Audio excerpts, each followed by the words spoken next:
So welcome to this next episode of the emotion series, where I'm going to talk through some of the common emotions that I experience, but also that some of the people that I'm working with experience too. The intent behind this as well is just to make sure that when you experience an emotion, there's less judgment, more understanding. And what I hope for that is that you'll be able to accept the emotion a little bit more, experience it a little bit deeper, and then you'll be able to move through it the way that emotions are meant to be experienced. It's emotion, energy in motion. And when we understand that, it's very easy, or it's easier to judge it a little bit less. So today we're going to talk about anger. And this is just a short introduction to it because it's an emotion I'm less familiar with because I haven't honored it or acknowledged it, or I've repressed and suppressed it for so long that now I'm doing the work on myself to be able to experience it a little bit more. And anger really is two things, in my understanding. It's a boundary defense, and it's a seeking to honor your own needs. And often we will experience anger when one of those two things is happening. Somebody has violated a boundary or a value or something that you hold dearly, or other people or an organization's needs are pushing into you being able to meet your own. And when we dishonor that anger in our system, that is a natural response to those things, we will internalize it and it will leak out to other people, or it will defeat us. And that happened to me multiple times. And how that shows up in me is it turns into like a depressive state where my world narrows and contracts and I can't see the beauty in life or the people around me. And it's a difficult place to be. So now that that's happened more times than I want, I'm getting curious about the anger that's behind it and finding healthier ways to express it. So anger, those two things, boundary defense. So if somebody is taking up more time than they should, if they are coming closer than is helpful, if they are maybe stepping into a conversation that they don't need to be in, whatever that looks like for you. If it's in an organizational setting, it might be that somebody has disappointed you. It might be somebody is interrupting you every time you're trying to do something or trying to get focus time and somebody is stepping into that time. Or it's your own needs aren't being met. If your day to day is Zoom calls and you haven't had time to go to the toilet or eat or get outside for fresh air or move, you will have an anger response because your own needs for any of those kind of basics is not being met. So it's really normal an emotion in the workplace.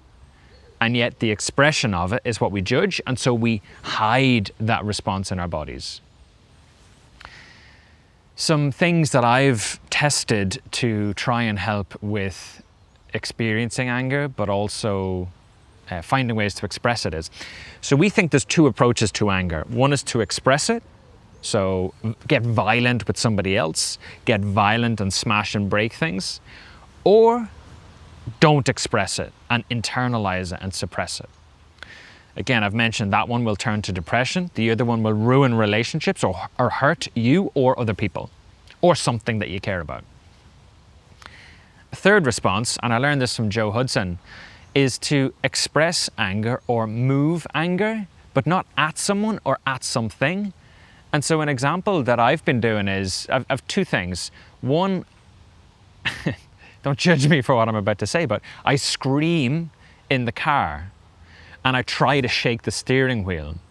Never in traffic, because people could look in at you, but it's made a massive difference to the amount of energy that I have in my system in a really positive direction, because I didn't realize that I was contracting and holding anger more than I was. The second thing that I do is medicine ball slams, or some way in the gym of literally mobilizing anger and taking anger out on something that is an object that can be like violently thrown, like a medicine ball, as an example. And so recognizing anger, its benefits, the good things that it's trying to tell you or invite you towards, getting curious about it, like what boundary is being crossed, what needs am I not meeting, knowing that the two ways that we typically will react out of anger is we will react and hurt people or hurt someone or hurt ourselves, or we will suppress it and that will turn to a depressive state where we take anger out on ourselves. And two ways that I'm testing that I would invite you to think about is finding ways to scream or shout or whatever that looks like in a car or in a quiet space or out in nature. Don't do it here, it's too busy. And then mobilize it with something like a medicine ball slam as well. The other is when you get curious long enough and you can see that some of the needs that you have aren't being honored. For example, a need for connection, or a need for play, or a need for nature, or a need for time for yourself. Getting clear on that and then having the conversation in a calmer way when you've expressed or moved the anger previously will help you have your needs met and not take again the anger out on yourself or other people. Those things will make a profound difference. Be gentle with yourself and with your anger as you go through this. There is no perfect path through this, but do not take your anger out at someone or something that you could hurt someone else or yourself. And I think then what will happen is, and what I'm told by Joe Hudson, I'm getting there, but I haven't enough lived experience to be able to confirm this. On the far side of anger is determination and clarity. And I can recognize that in myself. I just want to offer you that as well as one of the invitations from tuning into anger a little bit more, understanding it and seeing the benefits, getting curious about it, moving through the anger. And then I'm excited about who you might see clearly on the far side and how determined you might become because of that as well. So hopefully you enjoyed today's short run through of anger, and I'm looking forward to seeing you in the next episode of this emotional series.